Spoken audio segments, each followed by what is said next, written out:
Lumayan dito po ang paligid.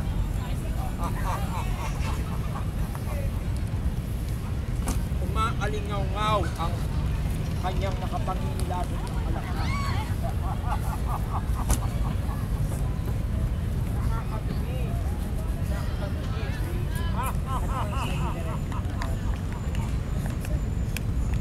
Naramdaman ko ang hagupit ng kanyang buntot.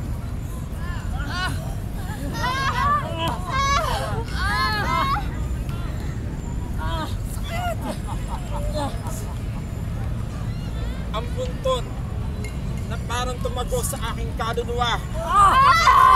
Tumabalik pa lang sa kanyang paglakad. Humihimanig ang buong paligid. Parang hinimanyak Pakiramdam mo. ko'y luminindon.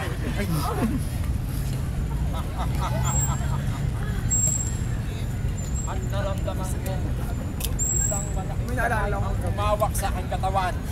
At inangat ako na para kung lumulutang sa hangin.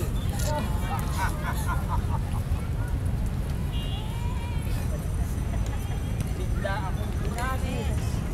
Ang halimaw na ito, saan ako tumilapon. Tayo mo lalim. Nakarinig ako ng kalansing ng kadena. Ang tinali niya ang aking paanan. Pinipilit ko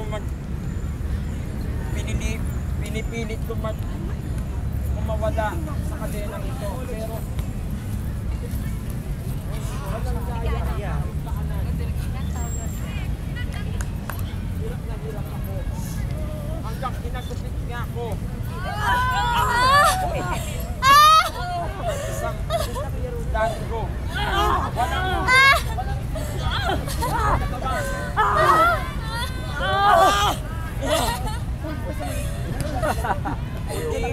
yumanig ang buong paligid at nagkabitak-bitak ang mga lupa. Kita?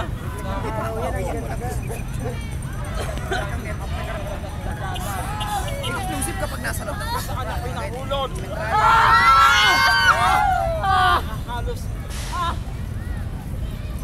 Halos mapaso ang buo kong katawan. Pinipilit kong umangat muli at makaligtas sa dagat-dagatang apoy na iyon. Habang nasusunog ang aking katawan, pati ang aking kaluluwa.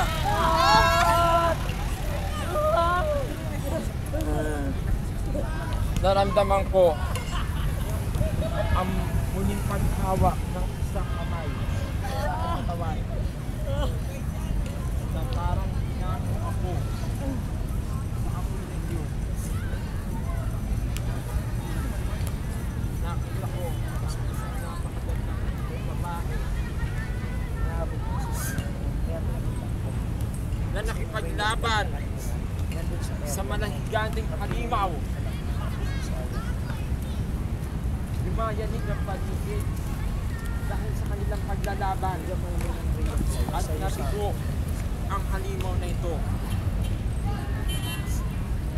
Ang babaeng ito na siya nagligtas sa amin.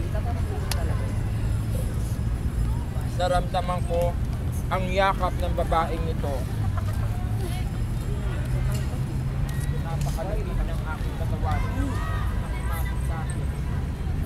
Kayo ba yung bilong mo sa Naramdaman ko ang kanyang kabagang awa. mas maganda yung bilong mo sa kanya. Ang ganarin Nasa ko, malayo na sa bloodline. iyak ng babaeng ito. Nakita ko ang mukha ng aking magulang.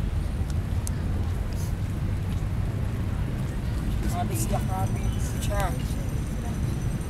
Sabik na sabik ako sa pagmamahal sa kanya. Dahil piniligtas niya ako. Pinigyan niya ako ng pagkain sa kabila ng aking kahinaan. Ako'y nasayang siya, naramdaman ko bitog na ako. At kinain ko ang mga pagkain dala niya. At kinapos ako ng aking finance. Salita. Hanggang sa naramdaman ko ang muling pagbiyahe.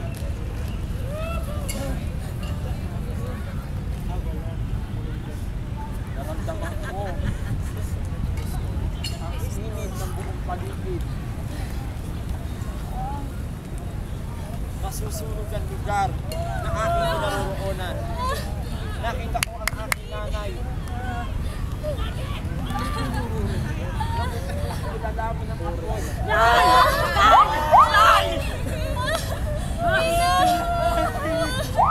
Hinang-hina siya habang nagkasiyaw. Ito pwede manilayo. Sa buhay ng aking ina.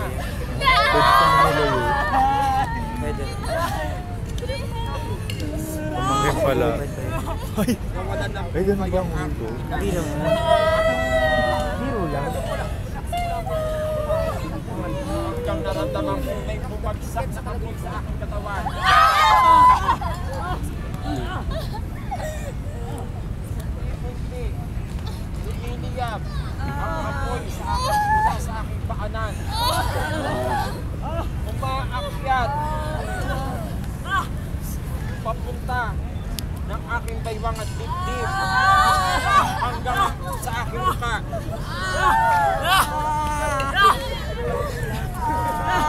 Tuluyan na ako nilamon ng apoy. Pilit akong lumalaban. Paglaban sa apoy ng kamatayan. Okay lang yung post ko sa picture para mag-profile na okay na ako. Naramdaman ko ang unti-unti pagkahina habang nilalamon na ako ng apoy. At ako'y tuluyan ng binawian ng buhay. Freshness! Ay po, na fresh!